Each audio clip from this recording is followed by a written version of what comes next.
en 2002 iront-ils cette fois en demi? C'est une question mise en perspective ce soir par Faisal Berkane.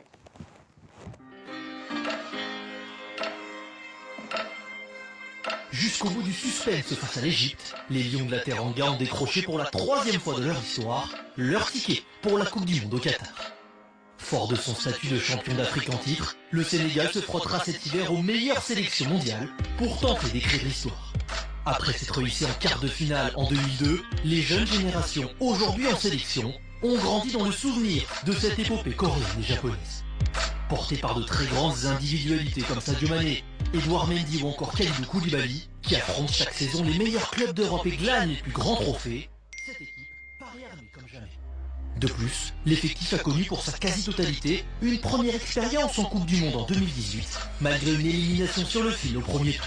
Une formation solide, stable depuis 2015, qui ne se cache plus d'avoir de grands objectifs. Avant on y allait, en étant complexé, aujourd'hui on est décomplexé, donc je crois qu'aujourd'hui on ira dans cette Coupe du Monde là avec des ambitions. Sur le papier, le Sénégal possède toutes les cartes pour performer lors de cette Coupe du Monde. Mais que serait une Coupe du Monde réussie pour le Sénégal?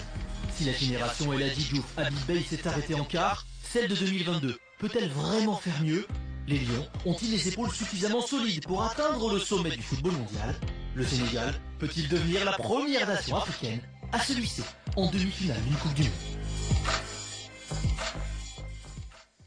La question est posée par Faisal, qui en a profité pour nous donner quelques éléments d'appréciation. Je me tourne en premier vers vous, Guy Demel. Vous avez commencé à parler du Sénégal quand on a donné la liste des 5 qualifiés. Est-ce que c'est une équipe qui est capable d'aller dans le dernier carré de la Coupe du Monde? On l'espère déjà pour le peuple sénégalais. Après, je l'ai dit auparavant, il y a un effectif de qualité, il y a de la stabilité. Comme l'a dit le sélectionneur, ils ont déjà connu, on va dire, ces expériences-là. Ils pensent arriver armés. Après, on sait que la Coupe du Monde, c'est assez difficile, donc il va falloir déjà sortir des poules. S'ils atteignent les quarts de finale, en fonction des tirages, ça peut être une bonne chose. Et pourquoi pas les voir aussi dans le dernier carré. Mais après, dire que le Sénégal se doit d'arriver dans le dernier carré, c'est aussi peut-être mettre un peu trop de pression sur eux avant que la compétition commence. Une Coupe du Monde réussie pour le Sénégal, c'est minimum demi-finale. Les quarts de finale, ils ont déjà connu ça. Pas cette génération. Et on sait que déjà arriver en quart de finale, ce n'est pas chose aisée. Donc voilà, ne mettons pas la charrue avant les bœufs, il faudra déjà sortir des poules et après prendre les matchs les uns après les autres, en espérant bien évidemment aller le plus loin possible. Moi, j'aime le discours du sélectionneur. Il dit avant, on y allait comme ça, mais maintenant, on doit assumer le statut. Et le statut du Sénégal, aujourd'hui, c'est champion d'Afrique. Oui, exactement. Je trouve qu'il a raison dans son discours, puisqu'on voit c'est vrai qu'il y a eu les années 90 avec le Cameroun notamment, le Nigeria. Il y a eu parfois, comme en 2000. Il va nous parler des autres lions d'Afrique. Isaac Macaulay, qu'est-ce qui s'est dit sur les réseaux sociaux? Non, alors, bien évidemment, beaucoup de choses, comme toujours avec le Sénégal, beaucoup y croient. Alors, pour parler de certains aspects, Franck évoquait justement l'expérience en 2018. Baba nous dit qu'ils ont appris de leurs erreurs.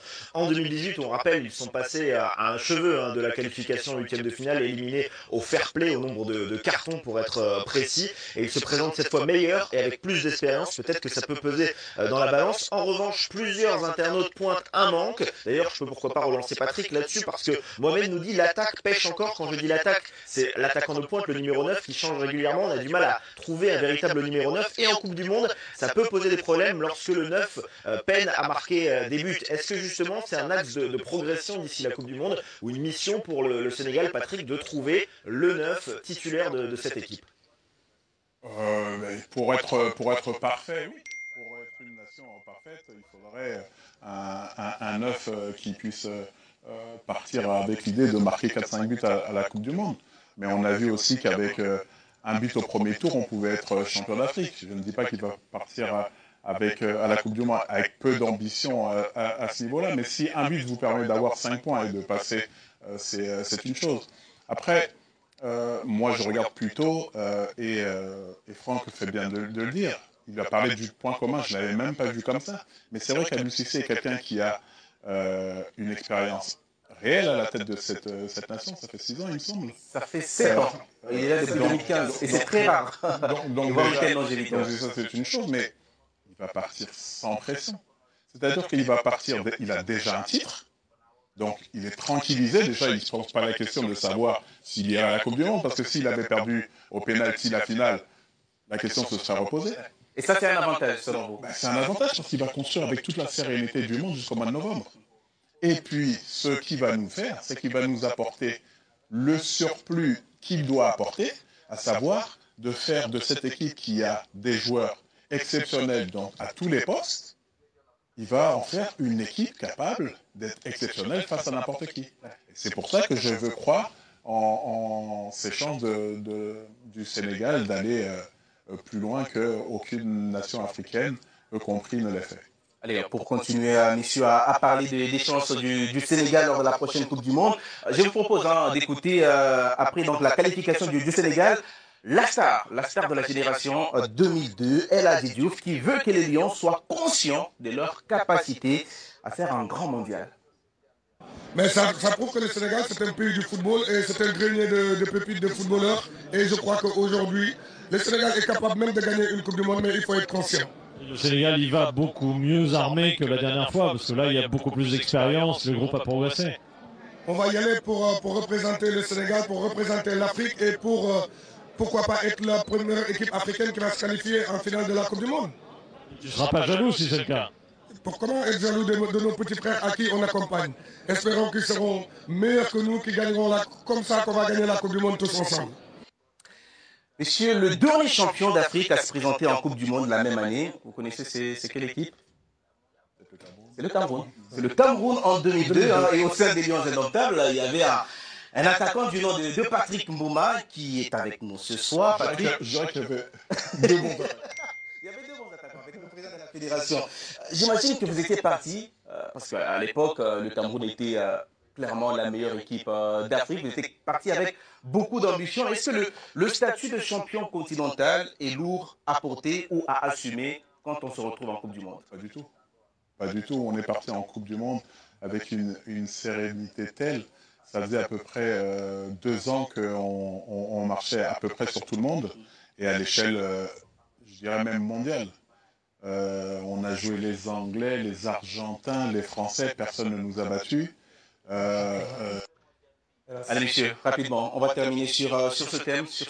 Le Sénégal sera-t-il dans le dernier carré? Vous y croyez? Ah oui. Ouais. Je l'espère en tout cas. Non, je l'espère et j'y crois. Je veux vous entendre dire, est-ce que le Sénégal sera dans le dernier carré? Faut prendre des risques. Hein. J'y crois.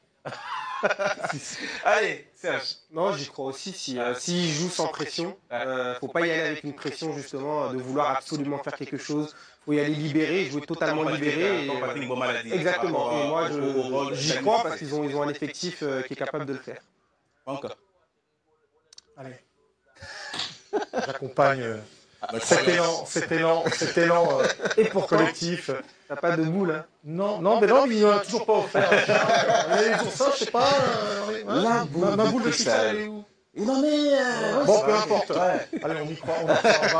En tout cas, on est derrière eux parce qu'on a besoin d'un grand Sénégal, un grand champion d'Afrique en Coupe du Monde et on leur souhaite, comme tu l'as dit, tout le meilleur et de rendre fier tout le continent parce qu'en fait, Cameroun, Tunisie, Maroc, Ghana et Sénégal, eh bien en fait, ils vont porter les espoirs de toutes les nations africaines. Donc forcément, on est derrière. Isaac Makole, vous l'avez donc entendu, on y croit sur ce plateau. Est-ce que nos abonnés, eux, croient aux chances du Sénégal d'aller dans le dernier carré de la Coupe du Monde? Alors la majorité d'entre eux, oui. Charles, oui à 68%, non à 32%. Le Sénégal sera dans le dernier carré. Donc pour la majorité de ces internautes, Moussa qui illustre un peu...